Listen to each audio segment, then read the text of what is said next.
Okay folks, before I begin this AVGN retrospective, let me just give a quick review of the new console I'm playing my NES and SNES games on. Now, as some of you might know, the console that I was originally playing my NES games on, the Retron FC Loader, which was a top-loading console that plays all but I think 2 NES games. However, during the recording of my AVGN retrospective of Bugs Bunny's Birthday Blowout, the console completely burned out and I haven't been able to play it since. So I went out and bought the console's successor, the Retron 2, which is another top-loading console that plays both NES and SNES games. First of all, it looks very cool, obviously taking a lot of inspiration from the original Super Nintendo for its design. You use the top switch to select the console that you want to play, up for the NES and down for the SNES. The controller ports are interesting because they're located on the sides and not the front, which does make the system look a little odd, especially when you have 4 controllers connected to it. The controllers are my favorite because they're just like the originals, but they've changed the color of them to match the system, and I must say, the NES and the SNES controllers look cool in black and red.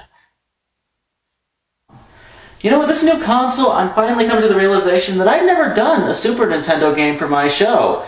So what better way to do a Super Nintendo game than to do another Angry Video Game Nerd retrospective? And the game we're going to be doing today, I'm obviously glutton for punishment, it's Batman Forever.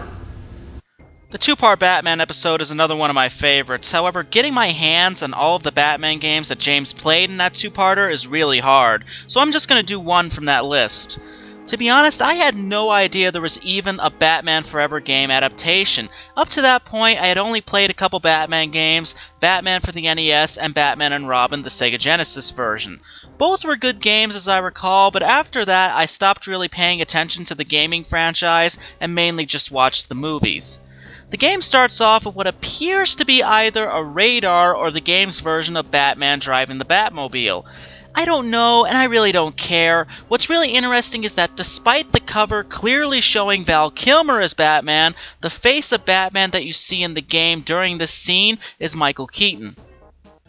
When the gameplay starts, it goes for a Mortal Kombat look and fighting style. I like the idea, but the final version is completely odd. The controls are way too stiff and the gameplay is far too slow-paced. The problem with it being like Mortal Kombat is that they're trying to do it the same way they did games like Batman Returns and Batman and Robin. They're trying to make it a side-scrolling beat-em-up game which doesn't work with the Mortal Kombat fighting style. You can only face 1 or 2 enemies at a time because the game moves way too slow for you to face any more.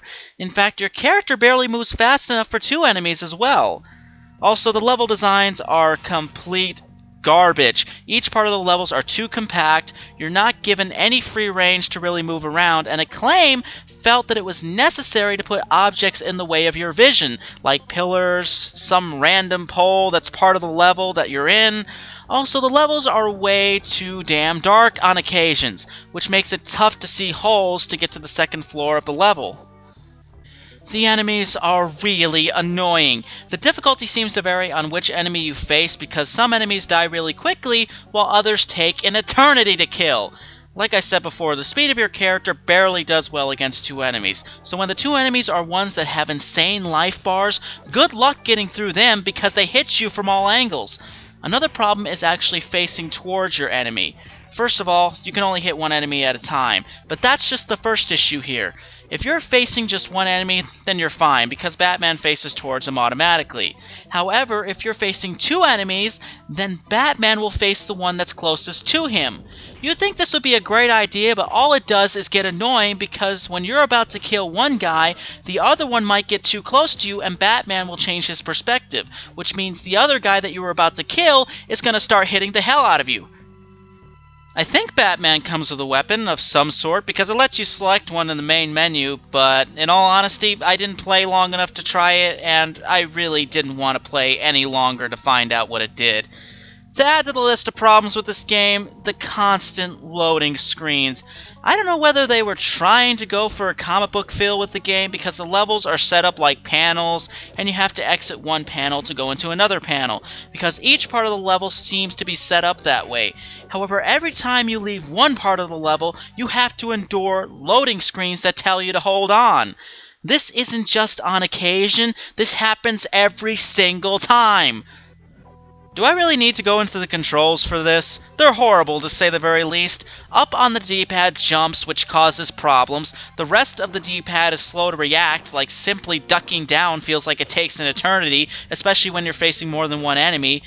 It took me a while to get used to the grappling hook. The grappling hook always seemed like a great idea when it came to the Batman games, but wasn't really done justice until Arkham Asylum came out a few years ago, when controllers actually had the correct number of buttons to accommodate Batman's huge assortment of weapons.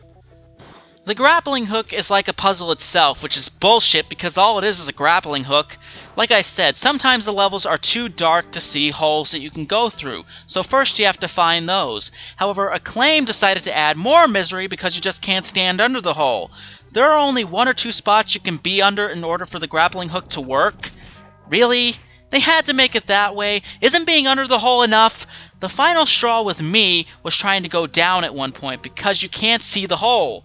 I paced around that part of the level for a couple minutes before I actually found where to go. If you watched James's video, then you know the control scheme. It's select and up for the grappling hook and R and down for going down to the lower levels. R and down I can deal with because that actually feels like an actual control setup, where select and up is the dumbest thing they could have come up with. They could have done L and up, or maybe one of the action buttons and up, but no, they chose select, which I'm sure they only did out of pure laziness when developing the game. I guess I can discuss the graphics, why not? Because the gameplay is like Mortal Kombat, the character models are like Mortal Kombat characters as well, where they're live-action models. It would look okay for Mortal Kombat, but it doesn't look great for a Batman game.